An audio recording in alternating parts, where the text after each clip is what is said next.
Good afternoon. My name is Elizabeth DeWitt, and I'm the president and the CEO of the Florida Beverage Association, representing non-alcoholic beverages in the Sunshine State. I also have the honor as serving as the chair of the Florida Recycling Partnership Foundation. Thanks so much for joining us today. The Recycling Partnership Foundation is a coalition of top Florida companies and associations with the mission to educate policymakers, business leaders, and the public about the benefits of recycling.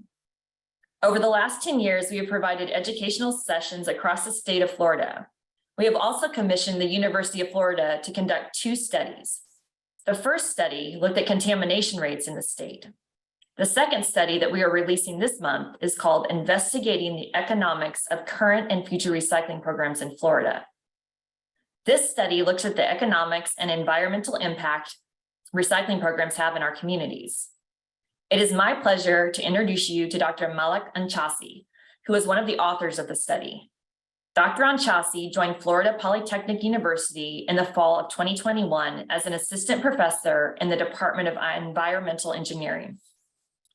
Prior to that position, she worked as a postdoctoral research assistant at the University of Florida, where she focused on research studies and projects relating to life cycle assessment and sustainable materials management application in Florida, across the nation, and across the globe. And now I'll turn it over to Dr. Anchasi. I just wanted to give a few introductory remarks related to what today's purpose is. We're going to talk a little bit about the first study that we worked on. And it's really looking at the contamination levels in materials recovery facilities here in Florida. And then we're going to spend the majority of today focusing on the second study, the investigating the economics of current and future recycling programs in Florida. So to get started, what is a materials recovery facility? I think it's good to just have a decent understanding of this. I know most of you probably already do, but a MRF is where we send most of our recyclables to, and they'll sort and process it into the different types of recoverable fractions, things like HDPE plastics, glass, aluminum, steel, cardboard, other types of mixed papers. It'll be collected, baled up, and shipped out so it could be remanufactured. In Florida, we have dual stream and single stream MRFs. Dual stream is where we have the separate fibers and containers, and then the single stream is where they're all mixed in together, commingled. And we have about 26 private and public MRFs here in Florida. The goal of this first study was to really understand what is recycled at these MRFs, and ultimately, what is the contamination rate at these MRFs? Oftentimes, you've probably seen the headlines about the contamination increasing, not just here in local Florida, but also nationwide and even globally, how there's been a lot more contaminants in our recycling stream, and it's made things a lot more expensive, and it's made the recovery of the valuable materials a lot more diluted. So we asked and surveyed all those 26 MRFs, and we were very thankful to get a response from the majority of them, both single stream and dual stream, and for several historic years as well. And we looked at what are the main materials that are actually recovered, because as you can imagine, you're probably, as a resident, putting in 20 or 30 different types of materials in your bin, but ultimately how much of that material and what types of those materials actually make it into that second phase of its life as a manufactured product. So the materials that most MRFs are going to cover are things like office paper, newspaper, mixed paper, cardboard, glass, aluminum and steel cans, HTEP, both colored or pigmented, and then that natural or clear, the plastic PET, and then different types of plastics 1 through 7, and some aseptic cartons. For the majority of these MRFs, most of them are going to cover collecting and producing mixed paper bales, mixed plastic bales, cardboard, the metals, and of course, any of the HDPE and PET. The glass is an interesting discussion for today, so we're going to talk a little bit about it a few times, but a lot of MRFs, if we had done this survey maybe in 2022, maybe they would not actually have that as part of what is considered as part of their accepted materials or their recovered streams. If you were to do a quick comparison for single stream versus dual stream, it doesn't really show you right now kind of the nuances, but if we looked at it from a more general perspective, like the fiber versus the containers, you'll see that there are more fibers that are recovered on average in a dual stream MRF than that of a single stream. And then when we get into the real question, what is our contamination rate? Contamination rate is going to be varied depending on who you ask. You might ask someone and they'll tell you contamination is based on some visual estimate of a truckload that comes into our MRF. Someone else might tell you they take the entire stream of a local county or city, they run it through that MRF, and whatever is not actually making its way into a bale is considered a contaminant. Because there's so many different definitions of contaminants and so many MRFs are measuring it in many different ways, we decided to standardize that as the total percentage of inbound material that becomes landfilled. So that's what we define our contamination rate. We were lucky enough to get a lot of historic data from several years, and this is the average for many of these MRFs. In some cases, the rates are very varied. So what does that mean? That means that, for example, for MRF, for the single stream MRF C, the minimum rate has been as low as 10 and as high as 55%. And that's all because of different types of accounting methods and different types of materials that are accepted, as well as maybe simply just people wish cycling and really placing more materials into the recycling bin that really shouldn't be there. If we were to kind of compare this in terms of an overall basis from those historical data, you could see that the increase in contamination rate has been gradual. And then there's been a few spikes towards the end. And that's really because materials like glass, which were typically once accepted, are now no longer accepted and are considered a contaminant. And even if they make their way into a MRF, they're still processed as a contaminant. Now, the numbers that you probably really want to know are, what are the averages? What can I just say as my average contamination rate? And that's going to be 25%. The average contamination rate over these historic years for all MRFs is 25%. And then for single stream, it's 27%. And we often hear dual stream has a lot less contaminants, and this kind of provides evidence for that statement. 18% is that for dual stream.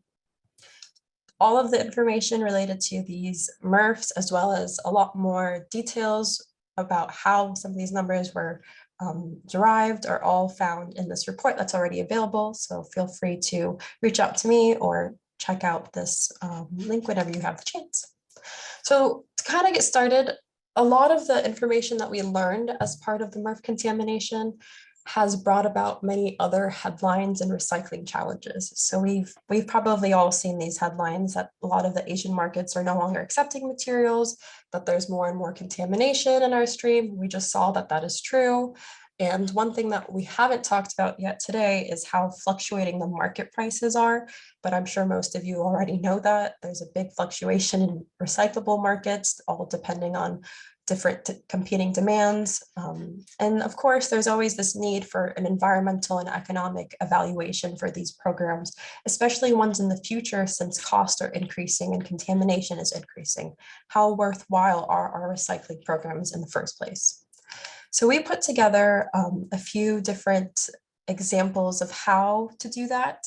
And they're all in terms of trying to answer some of these questions related to, should we be eliminating or suspending our recycling programs? These are just some headlines, definitely not picking on any counties or cities, but these are just some quick headlines that throughout some searches we found. And as you could see, there's been some difficulties in deciding what the next step is.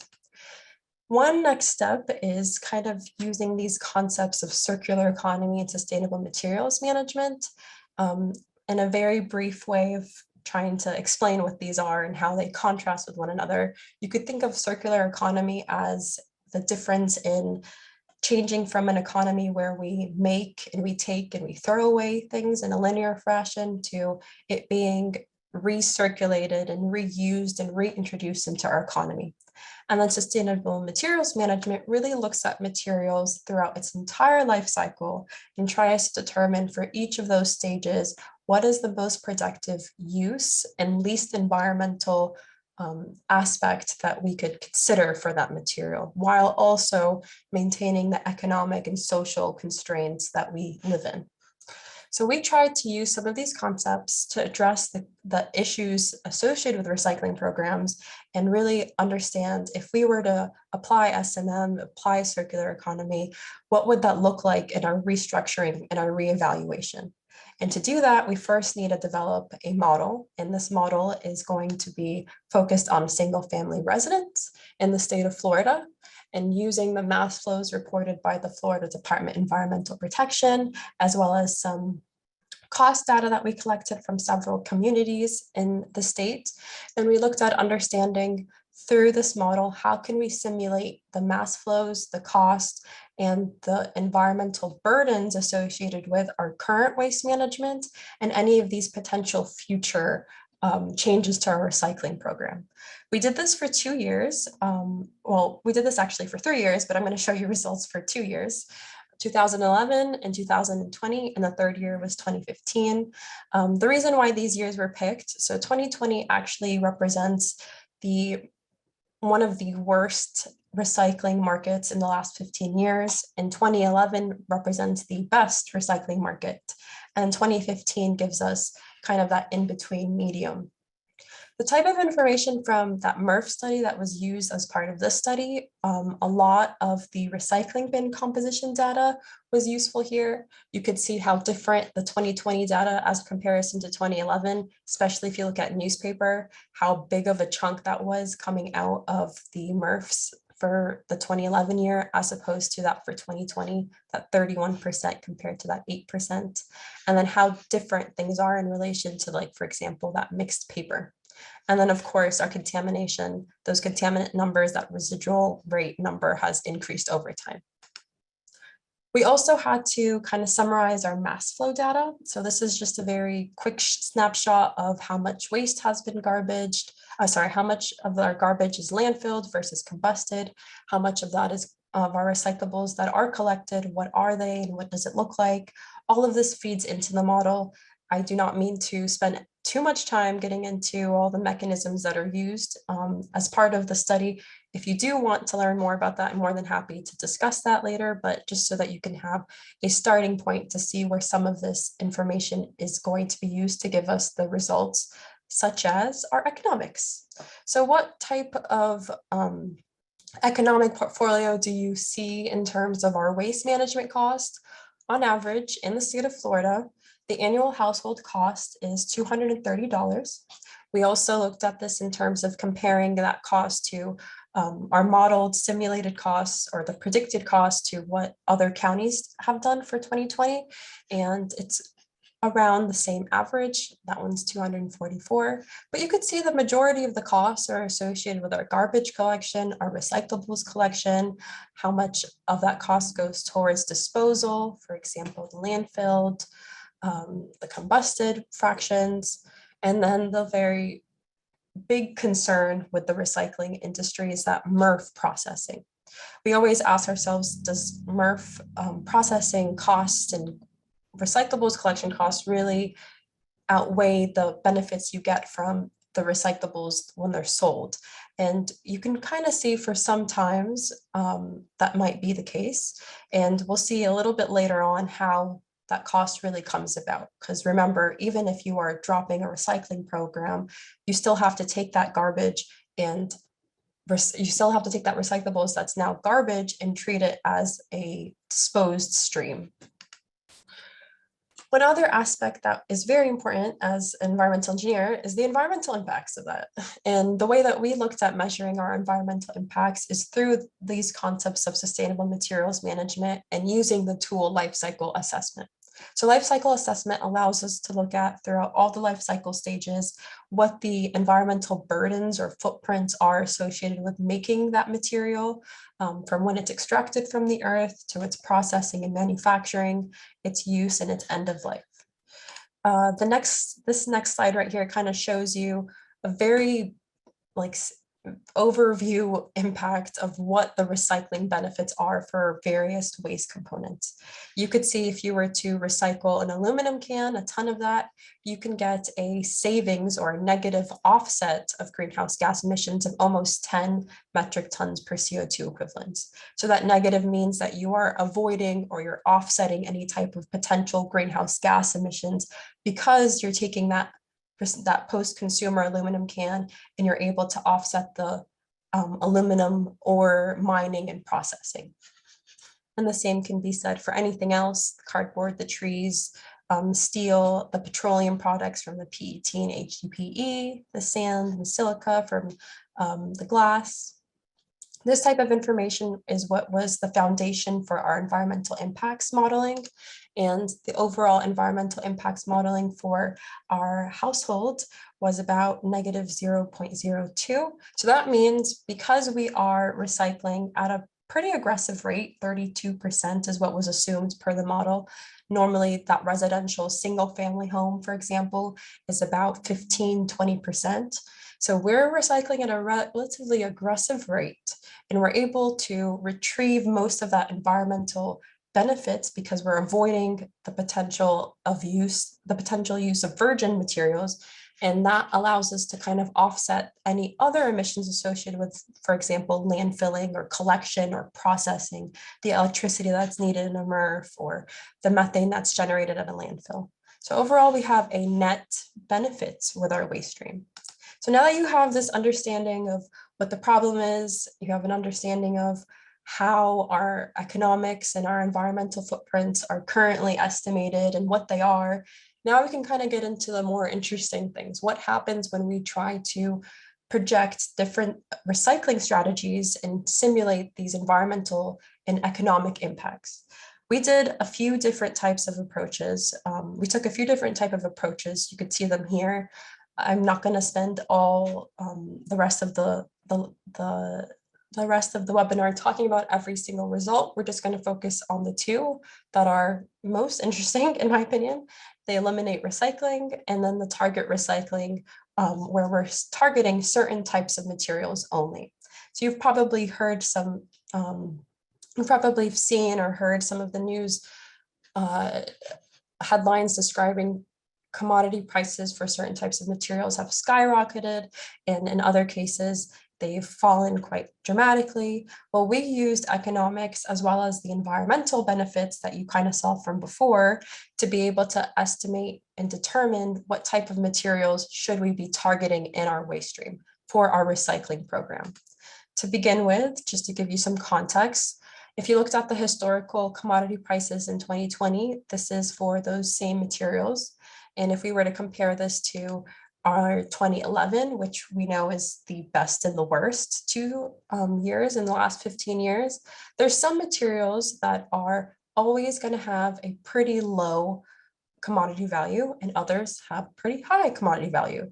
If we can use this information along with that slide that you just saw with all the different types of greenhouse gas benefits per ton of a material recycled, well, we can influence what that list should look like for which materials should be targeted in our waste stream.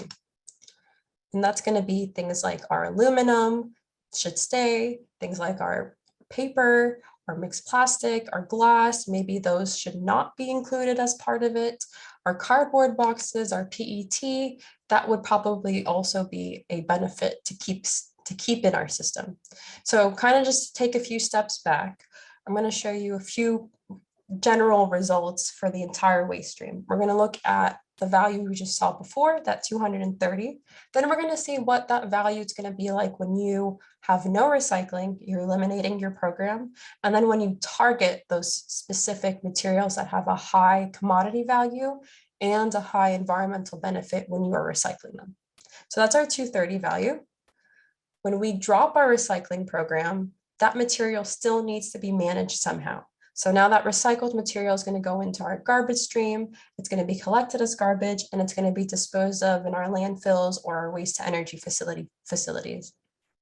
And our total cost to our system is going to be about $218. So that means you would get about a cost savings of $12, or in other words, it costs you about $12 to keep your recycling program. Now, what happens to costs when we have a targeted stream where those with low commodities are no longer targeted and only the high commodity values are targeted? That actually gives us a value that's almost a little bit better or on par with eliminating our recycling system. So from an economic perspective, you could actually get a bigger bang for your buck if you were to target only those materials that have high commodity values. And if we were to look at this for the 2011 year, you can really see the benefits when the recycling market's very high. And that is clearly emulated here or animated here as the targeted recycling in the elimination of the recycling stream. You actually get a potential lost economic opportunity when those markets are so high. From that environmental perspective, a climate change, for example, well, we know that that value, that was that negative 0.2. I just changed some of the metrics on it so that it's in terms of kilograms instead of those tons. So you could see the number a little bit more clearly. But you have about an offset, a small short offset of negative 20 kilograms of CO2 equivalents per household per year with our current waste management. Now, if we were to drop that, you could see how significant our increase in our potential greenhouse gas emissions are, because now you're losing all that potential environmental benefits associated with you not having to mine or extract any type of virgin material. And if we were to focus on that targeted recycling, where you're again targeting the materials that have a high environmental benefit only, and you're recycling them at a pretty high value as well, you could actually get a larger benefit to your environmental system. You'd get a benefit that's almost 5 times greater than that if you had your current baseline system. In putting this in a few more perspectives, if we were to look at each of these materials and kind of compare on a material specific basis, we would want to understand, well, again, what is that greenhouse gas emissions offset, that climate change benefit or climate change mitigation benefit that we can get? Well, aluminum cans are going to be associated with one of the greatest, and then some of the least is that of glass. So if you're ever at home and you're drinking your Coke from an aluminum can and you don't recycle that, you should kind of feel a little bit guilty. But if you're at home and you're drinking maybe your beer glass and you throw it in a landfill, you don't have to feel as guilty. Paper is a little bit interesting, and I just have this included. It's a little bit more information than maybe you might want to know, but depending on some of the assumptions, the paper assumptions, there's a soil carbon storage. So if you are now taking that paper and using it, that post-consumer paper, and using it as part of the remanufacturing process, you don't need to go out and harvest trees. And in doing that, you're increasing that local soil carbon. So there's this extra added benefit from a greenhouse gas perspective for some of these paper products. And if we looked at the commodity value and compared these two amongst each other, again, aluminum cans has some of the greatest value. I know during the year last year, HDEP actually outpaced that of aluminum cans, but I believe they're back to kind of the same commodity value listing. And then as we have been in discussion throughout today, glass has had a pretty low commodity value, and it's always kind of had a mixed a low commodity value. And that's really for the mixed glass. If you were to look at glass in terms of the green, the brown, the clear, and it's sorted individually, you could actually retain some benefit, some commodity benefit or economic benefit. However, that really asks us, or serves to kind of ask us, what is the role of glass in our community and how it's collected? Potentially collecting it as part of a commingled system really loses its commodity value. So maybe we need to have a change in our collection strategies or collection schemes and have more independent glass collection systems, because even though glass is associated with the least offset, it still has and generates an environmental benefit when it is recycled. And one last thing that we wanted to discuss or consider as part of this project is all these new mandates coming about in some of like the West Coast region. There's a few states that have signed or are in talks of signing minimum recycled content mandates, where products like PET, for example, or newspaper need to be made with 15% post-consumer products. And we just looked at using the Florida DEP data on how much PET plastic is recycled and how much of it is available in terms of the total generated mass. And we estimated that if it was a 15% minimum recycled content, and assuming that the PET bottles were recycled at 50%, then we could meet this target. PET bottles right now are recycled way less than 50%, but there's still a potential opportunity here if we're able to collect more and retrieve more of those post-consumer bottles. So our wonderful report is now available, or I think should be available this month or so.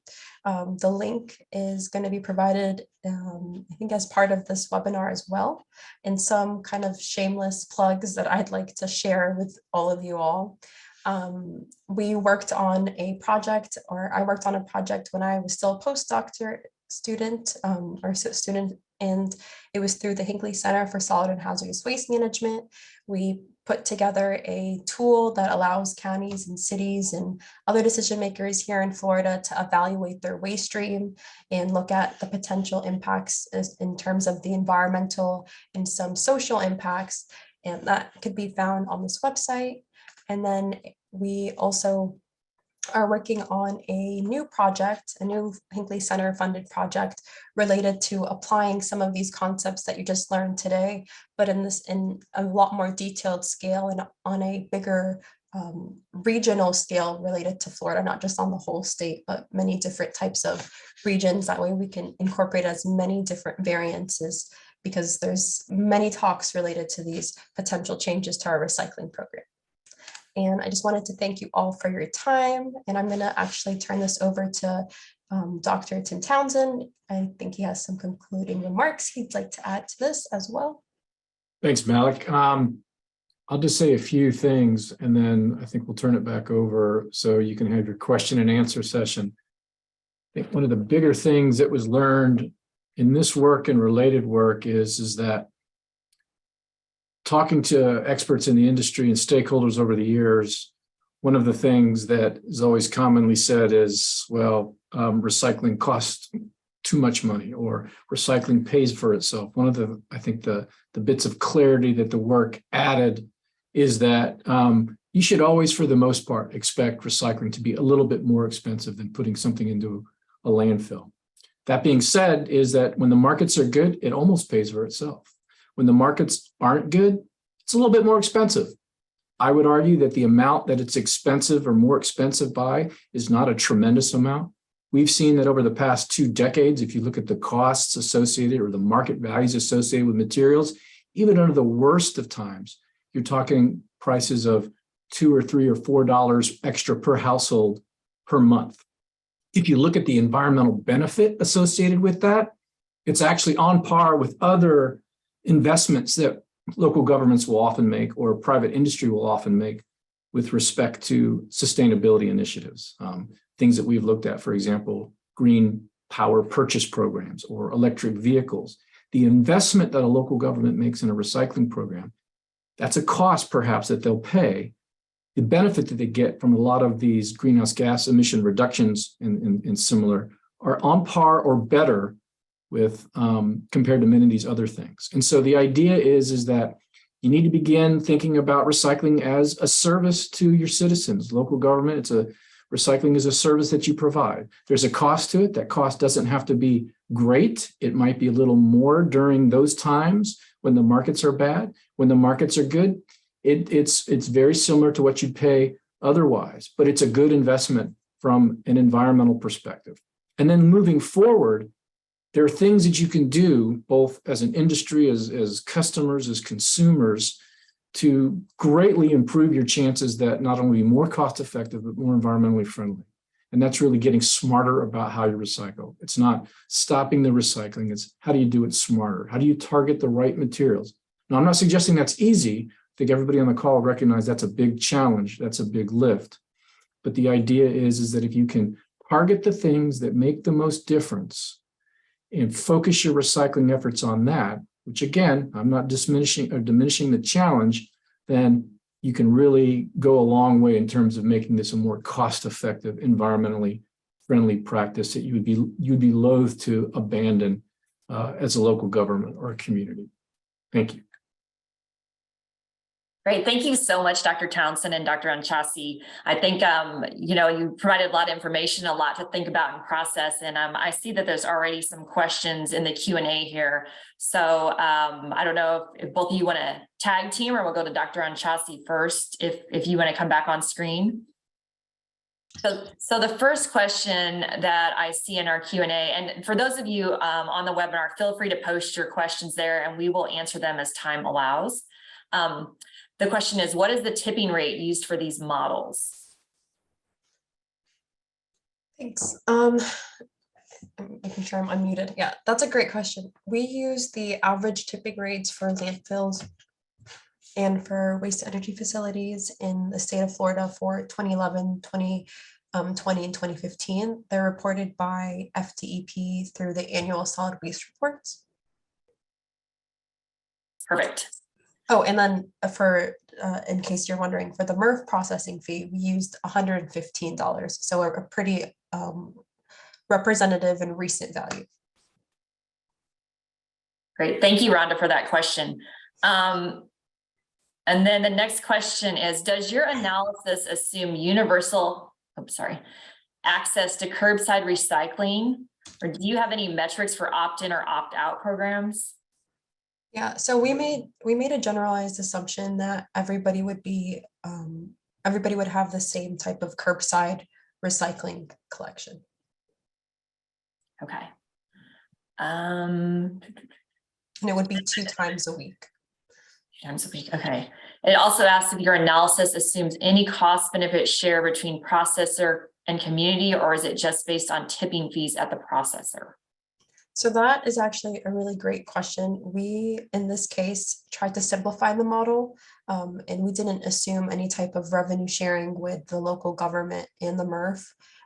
We do know, though, that that's a very big proponent in terms of the costs to the local government when we start looking at actual contracts. So maybe in the future.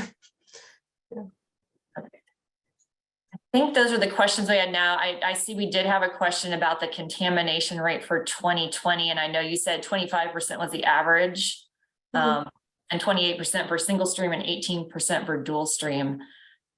I was going to add just one final kind of like remarks that I realized I wish I could have touched on a little bit. And it's about like education aspect. It's really important to be able to kind of spend some time and reevaluate the message associated with our recycling programs and have residents understand, even if they live in the same county or in multiple municipalities, in multiple counties, that recycling programs will be different, and having a central standardized message that describes what is accepted will probably be one of the best tactics for us to combat that contamination issue.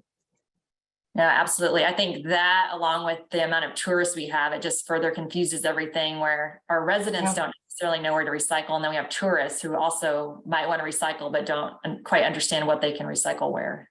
Exactly. Hey, Liz, one quick thing too. I noticed there's a couple of comments about plastic bags. We encourage people to take them back to retailers that accept them. For example, Publix has it very convenient. Right in front of their stores, there's a whole bin for plastic, not only plastic bags, but those clear plastic wraps.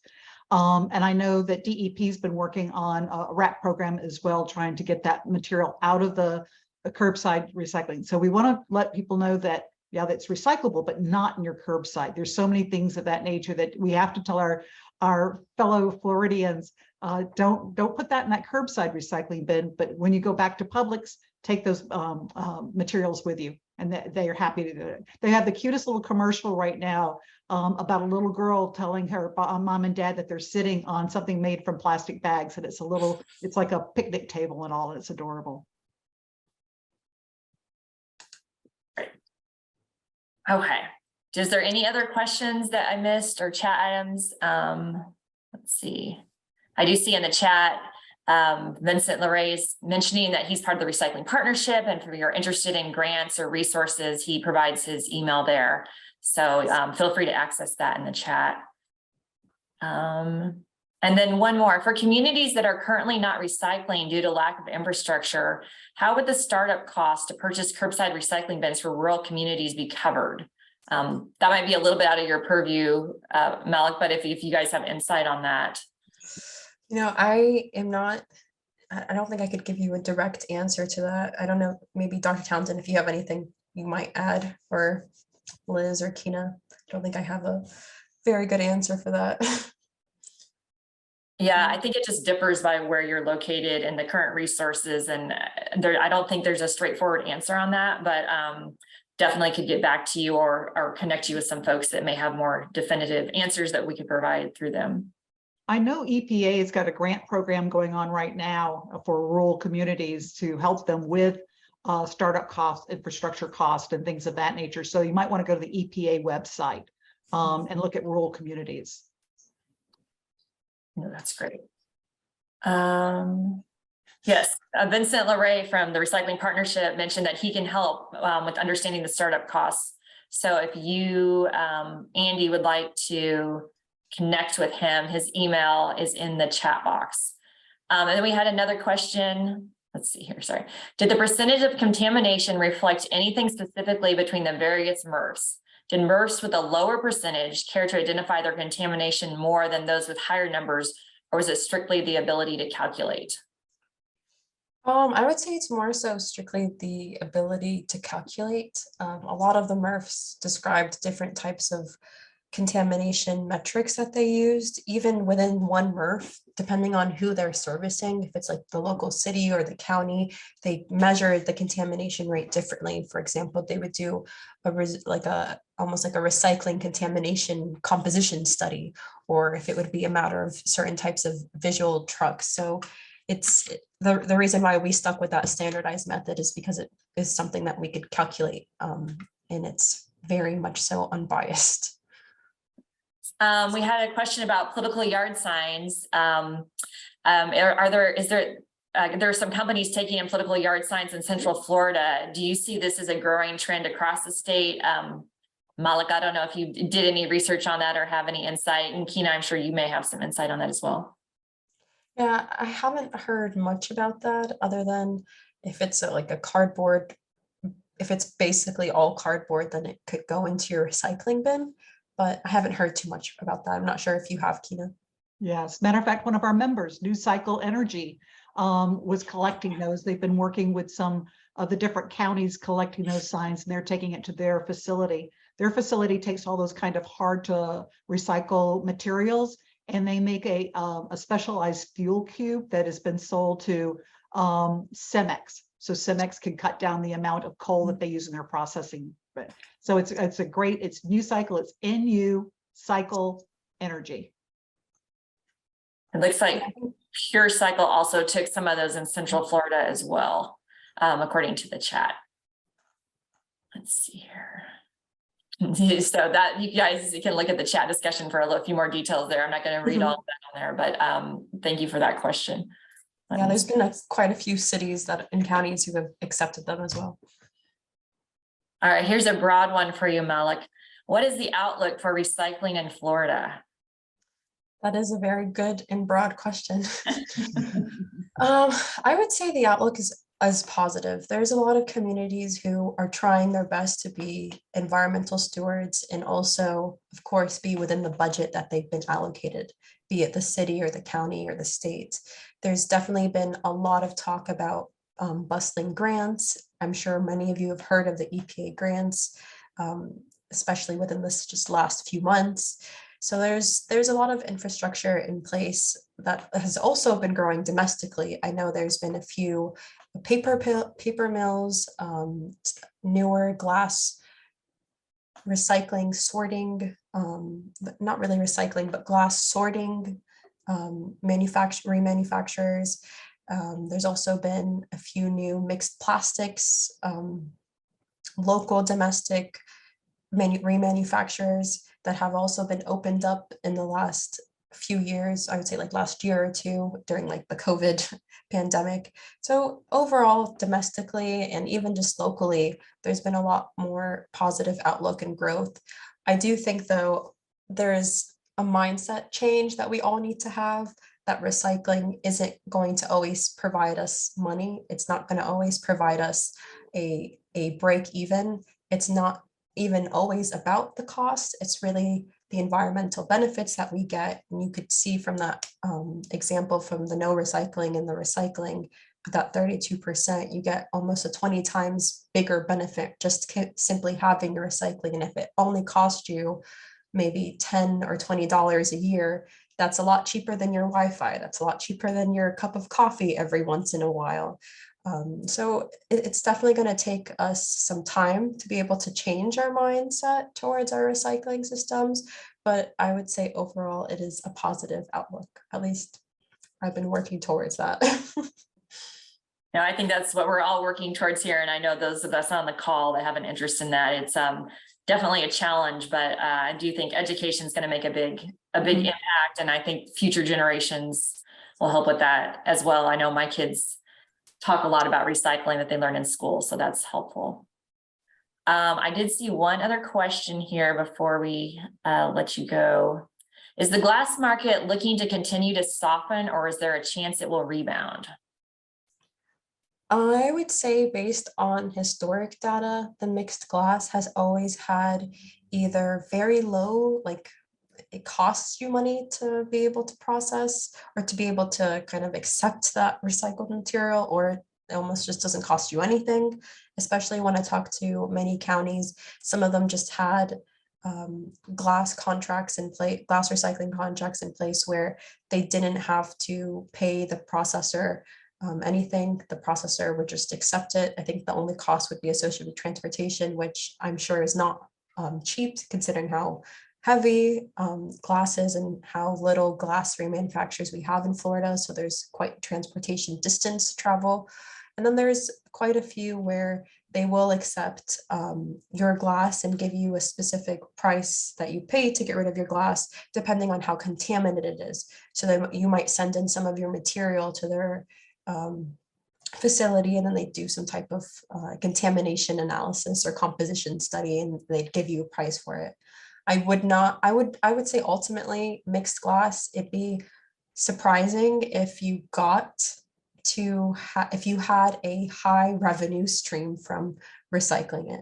Mixed glass will most likely either cost you something, or you might be one of the more fortunate ones and you don't have to pay much or everything at all. Yeah. Thank you.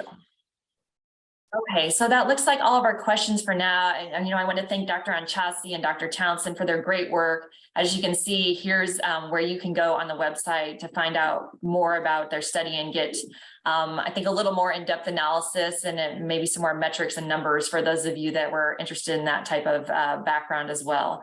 So thanks again for presenting a great presentation and great questions from our attendees today. Thank you guys all for joining. So with that, I wanted to just talk about a couple of other things the Florida Recycling Partnership Foundation has coming up. I think one of the greatest benefits of the foundation is the networking that it provides. And I think you saw some examples of that just through the chat and folks talking about what their organizations offer and how we can work together to really make an impact on Florida's future through improving recycling. As a foundation, we offer webinars such as this and programs to the public. And so I wanted to highlight a couple of things coming up that are scheduled in February. So on February 1st, there will be a free webinar showcasing the 2022 Recycling Champion Award winners. And this year's winners include Publix Supermarkets, Brightmark, Anheuser-Busch, Tampa International Airport, the National Stormwater Trust Port of Tampa Bay, New Cycle Energy, and Explora Stadium in Orlando. So a big congratulations to this year's awardees. For those of you on the call or those of you who know someone from those organizations, be sure and congratulate them for their continued success. And then on Friday, February 3rd, we will be hosting an event at FPL's Waste Consolidation Facility in Juno Beach. Through that program, we'll get an in-depth look at how FPL reduces, reuses, and recycles materials generated at its power plants and operating center. Event details will be distributed next week, so be sure to be on the lookout through the Florida Recycling Partnership Foundation, or for those of you who are on our mailing list and receive our newsletter for information. It is a limited attendee event, so be sure and get your RSVPs in early. So I wanted to thank you once again for joining us today. We hope you found the webinar information helpful. We're very fortunate to have such great resources here in Florida with Dr. Anchasi and Dr. Townsend, and are privileged to have them provide that research with us today. If you have ideas for future research projects, or you would like information on how to become a member of the Florida Recycling Partnership Foundation, I would encourage you to reach out to Kina Corey, and her email is on this slide. You can see it's kina@floridarecycling.org. Or reach out to me as well. We'd be happy to have you as one of our members and get your insight and find out more about how we can collaborate to improve recycling. So once again, thank you for your commitment to recycling in the communities where you live, work, and play. And we look forward to working with you to improve Florida's future. Thanks.